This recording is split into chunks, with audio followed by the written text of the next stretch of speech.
My name is Delilah, a 25-year-old who unexpectedly found herself at a life-altering crossroads.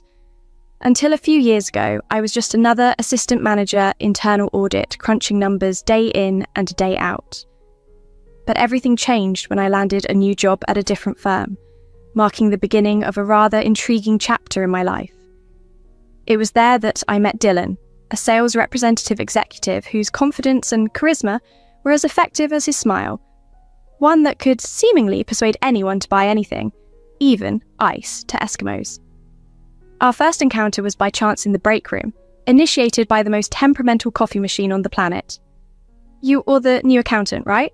Dylan said, leaning against the doorway with a playful smirk. "Guilty as charged," I replied, trying to maintain my composure despite the curiosity he sparked in me. "I'm Dylan, sales consultant and, unofficially, the coffee machine whisperer," he quipped with a wink. We laughed, and from that moment, our connection seemed inevitable. Fast forward 3 years, Dylan orchestrated the most enchanting marriage proposal during a beachside weekend getaway. It was straight out of a fairy tale. A sunset dinner followed by him on one knee. Overwhelmed with joy, I accepted without hesitation. Our wedding was a beautiful whirlwind, and soon after, we began our new life together in the charming old house I had inherited from my grandfather. A few weeks into our marriage, Dylan proposed an unexpected idea. "Babe, have you ever thought about being a housewife for a while?" he suggested one evening, hope shining in his eyes. I was taken aback. Despite my dedication to my career, his argument that he was doing well at work and could support us both, coupled with the promise of a stress-free life focused on us and maybe starting a family, was compelling. Eventually, his enthusiasm won me over, and I decided to embrace the change. Initially, the freedom was refreshing. I had time to explore hobbies like gardening, reading, and experimenting with new recipes. Dylan would return home to a tidy house and a homemade dinner, and our evenings were filled with discussions about the future and laughter. It felt like an extended honeymoon. However, as the weeks turned into months, I began to feel restless. I missed the challenges of my job, the buzz of solving complex problems, and even the constant noise of my office phone. Despite trying to suppress these feelings as mere adjustments, subtle shifts in our dynamic began to surface. Dylan's once sporadic compliments about my housekeeping or cooking gradually morphed into expectations. Comments that initially seemed harmless started to sting, especially when dinner was late or the house slightly disheveled. My journey from an assistant manager internal audit to a housewife was not just a change in job titles, but a profound transformation in lifestyle and identity, one that brought with it unexpected challenges and introspections. I began to feel less like a partner and more like a housekeeper in my own home. It got to the point where I had to call my best friend Lillian to share my frustrations. "I just feel like I'm slowly losing myself," I admitted to her over the phone. Lillian's response was laced with worry and support. "Losing yourself? Delilah, you're vibrant and full of life. Don't let this domestic role extinguish your spirit." Her words rang true. I had always valued my independence and the ability to forge my own path. Yet here I was, feeling adrift in a role that I never imagined for myself. Despite my initial adjustment to being a homemaker, I realised I was far from having it all figured out when my husband Dylan came home one evening with unsettling news. Dylan walked in, his face solemn, an uncommon expression for him.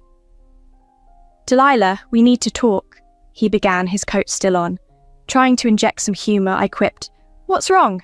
You look like you've seen a ghost." He replied, "It's my parents.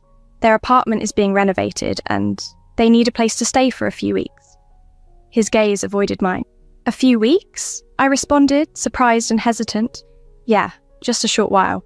It shouldn't be too bad," he assured, finally meeting my eyes. With a mix of reluctance and obligation, I agreed. "Okay, for a couple of weeks, but they need to respect our space, Dylan." He nodded. "Of course they will. Thanks, babe. You're the best." A few days later, Dylan's parents, Silas and Ruby, arrived with their entire household, stuffed into numerous bags and boxes. They even brought furniture. "Delilah dear, make some room. We've got a lot of stuff," Ruby announced, pushing past me with a heavy box. Silas followed, hauling in an enormous armchair. "Hope you don't mind us bringing some comforts from home," he said as he struggled to fit it through the door. Overnight comma. Our cosy home turned into a makeshift storage unit. Their belongings were everywhere, and it was overwhelming. Silas and Ruby wasted no time making themselves comfortable. Silas commandeered the TV, flipping through channels as if it were his own, and Ruby began to reorganize my kitchen. "Ruby, what are you doing?" I asked, trying to remain calm. "Just organizing things a bit better, dear," she replied, not even pausing to look at me. I bit my tongue, reminding myself it was only temporary. But inside, I was seething. This was my home, and they were treating it like a holiday retreat. Then came the dinner debacle. I prepared a healthy meal of salad and grilled chicken, but Ruby stared at her plate disdainfully. "What's this? Rabbit food?" she scoffed, pushing her plate away. "Mum, come on. Delilah put a lot of effort into this," Dylan intervened. "It's fine, Dylan. I can make something else," I offered, though I was anything but fine. No, let's order pizza. I need some real food," Silas said, already dialing. That night, as I lay in bed, I couldn't shake the feeling of being an outsider in my own home. Dylan snored beside me, unaware of the turmoil inside me. As the host of my own home, I found myself tangled up in more responsibilities than I had ever imagined. My in-laws, Silas and Ruby, seemed to have mistaken my hospitality for an invitation to transform my living space into their personal amusement park. This uncomfortable arrangement quickly deteriorated when Ruby commandeered my kitchen as though she were the general of an army. One morning, while I was preparing avocado toast, she barged in and scoffed, labelling my breakfast choice as bird food. Despite my explanation that it was a healthy option, she dismissed it, insisting on cooking eggs and bacon instead, nudging me aside to take control of the stove. I was left simmering with frustration at her blatant disregard for my personal food preferences and kitchen space. Silas's takeover was no less invasive. He claimed our living room as his exclusive den. On one occasion, eager to watch the season finale of my favourite series, I found him sprawled across the sofa, absorbed in a noisy action film. My polite request to change the channel was briskly rejected, leaving me to feel like an outsider in my own lounge. But the intrusion reached new heights when I caught Ruby rummaging through my closet, rearranging my belongings to make room for hers, under the pretense of helping. Her cavalier attitude towards my privacy sparked a rare outburst from me, which attracted Dylan's attention. When I explained the situation, Dylan suggested I tolerate the invasion a bit longer, his tepid defence adding to my sense of isolation. Amidst these trials, a startling discovery pushed me to my limit. My missing bank card was found in Ruby's purse. She nonchalantly admitted to using it for convenience, unaware of the seriousness of her actions. This breach of trust was interrupted by Dylan's entrance, drawn by the commotion yet again, leaving me to ponder the escalating disrespect and how much more I was expected to endure in what no longer felt like my sanctuary. He approached me, clearly troubled, and shared that his mother had taken my bank card without asking and used it. Holding up the card for emphasis, I explained the situation to him. He turned to confront his mother, Ruby, who simply shrugged it off, claiming she only needed a few groceries, not something extravagant like a diamond necklace. I was stunned by her nonchalance. "It's my money, Ruby. You can't just use my things without permission," I protested. That's when Dylan, attempting to defuse the situation, trivialized it by saying, "Delilah, let's not overreact. You benefit from my income too, so it's not a big deal if my mom borrows from it occasionally." His words felt like a betrayal. "Your money? It's our money, Dylan, and it's about our trust and respect in this marriage," I replied, shocked by his indifference. He dismissed the situation with a careless shrug. "It's not a big deal. She'll pay you back. The atmosphere at home grew tense over the following weeks. One evening at dinner, I finally brought up the lingering question of his parents' living arrangements. "So, when do you three plan to move back to your apartment?" I asked Silas and Ruby casually. They laughed off the suggestion. "Move back? Why would we?" Ruby replied, sharing a knowing glance with Dylan. Silas chimed in, saying it was unnecessary to spend money on rent when they could simply stay here. Dylan avoided my gaze as he justified their decision, claiming it made no sense financially to rent another place. I felt a deep sense of loss. My sanctuary, my home, was being overtaken by his decisions. Things escalated when I went for a jog to clear my head and ended up tripping and severely hurting myself. I hobbled back in agony, only to find Dylan and his parents nonchalantly sitting in the living room. "Dylan, I think I've broken my leg. I need to go to the hospital," I managed, trying to suppress my pain. Dylan looked up, clearly annoyed. "What now, Delilah? Can't you see we're busy?" Ruby accused me of being dramatic, suggesting it was just a sprain. Silas scoffed, saying at my age I shouldn't be running around like a teenager, and that this was what I deserved. Anguished and feeling utterly unsupported, I insisted on needing help, despite their dismissive attitudes. Dylan finally agreed to take me, but his manner suggested he was more inconvenienced than concerned. At the hospital, my fears were confirmed. I had a broken leg. The following weeks were torturous. Despite my limited mobility and pain, I was still expected to manage household chores, with no assistance from Dylan or his parents. Their indifference to my suffering was clear, and I felt more alone than ever in what was supposed to be our shared home. I was in the middle of preparing lunch, gingerly manoeuvring around the kitchen on crutches, when Ruby entered. Noticing my struggle, she sharply commented, "Can't you speed it up? We're all hungry," without any offer to assist. Exasperated, I replied, "I'm already doing my best on one leg." "Well, it's clearly not enough. You're just being lazy," Ruby shot back. Just then, Dylan walked into the kitchen. "What's happening here?" he asked, turning from me to his mother. "Your wife is taking forever to prepare lunch. It seems like she's using her injury as an excuse," Ruby complained. Dylan sighed. "Delilah, can you try a little harder? We're all hungry." I was stunned. "Try harder? I'm managing on crutches, Dylan. What more do you expect?" He just shrugged and exited the kitchen with his mother, leaving me seething and in pain. What unfolded next was even more outrageous. Several weeks post-injury, Ruby and Silas decided to announce they were hosting Thanksgiving at our house, inviting all their relatives. I was taken aback. "Thanksgiving here? With my leg like this?" I asked incredulously. Ruby waved off my concern. "Oh, you won't have to do much. Just stay out of the way and let us handle everything." I was livid. "This is my home, Ruby. You can't just decide to invite people over without consulting me." Dylan intervened, attempting to calm the waters. "Delilah, it's just a family gathering. Let's not overreact." Overreact? I can barely walk, and now your parents want to take over our house for a party. I raised my voice in frustration. Silas added, "We thought it'd be nice to host it here. After all, we're all living together now." Then, Ruby dropped another bombshell. "Actually, Delilah, we think it might be best if you stayed somewhere else for a couple of weeks. With your leg and all, you'll just be in the way." I stared at her dumbfounded. "Stay somewhere else? In my own house?"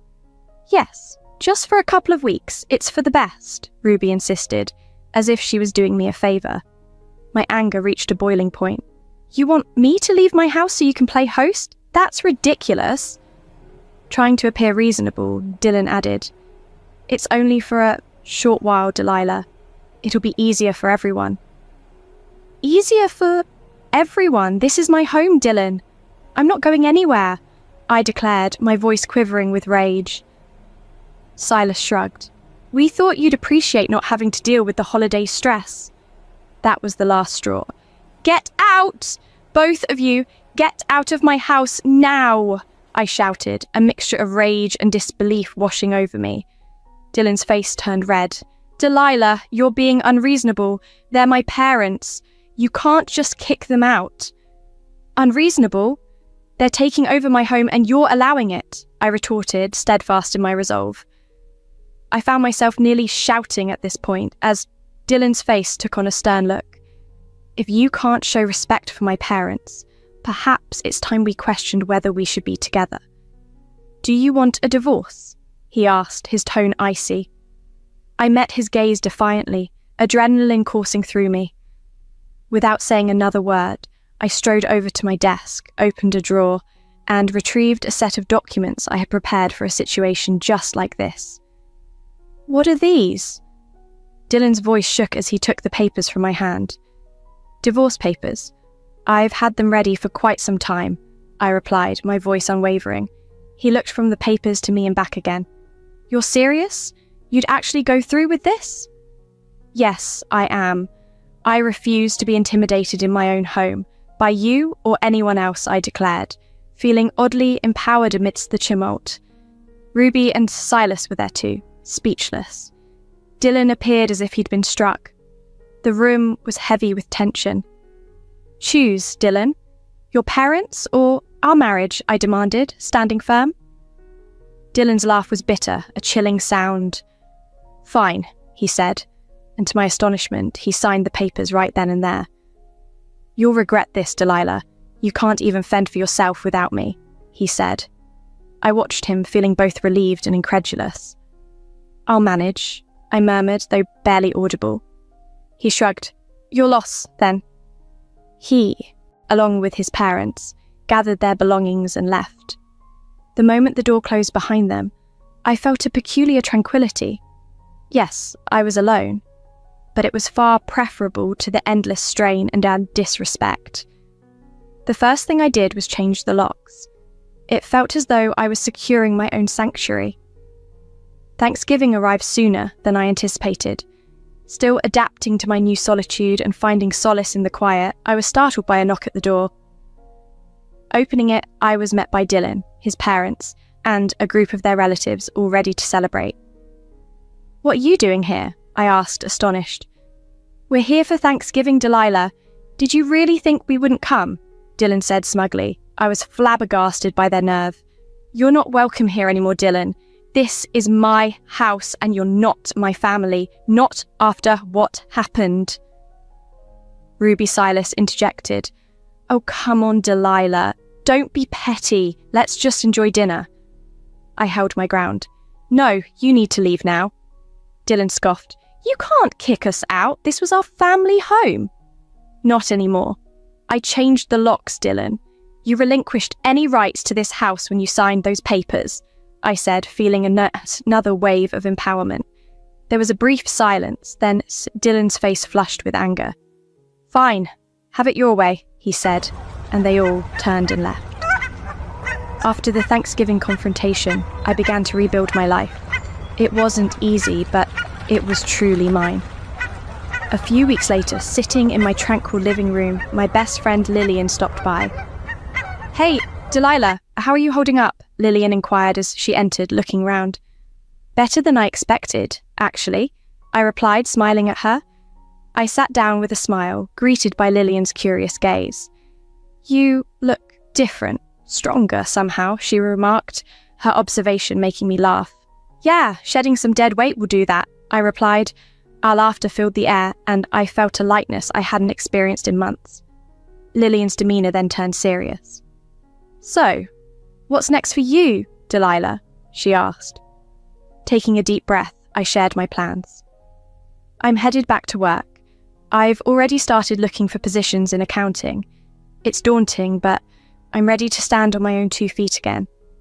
Lillian nodded in approval. That's the spirit. You were always the brightest in the office. Any place would be lucky to have you.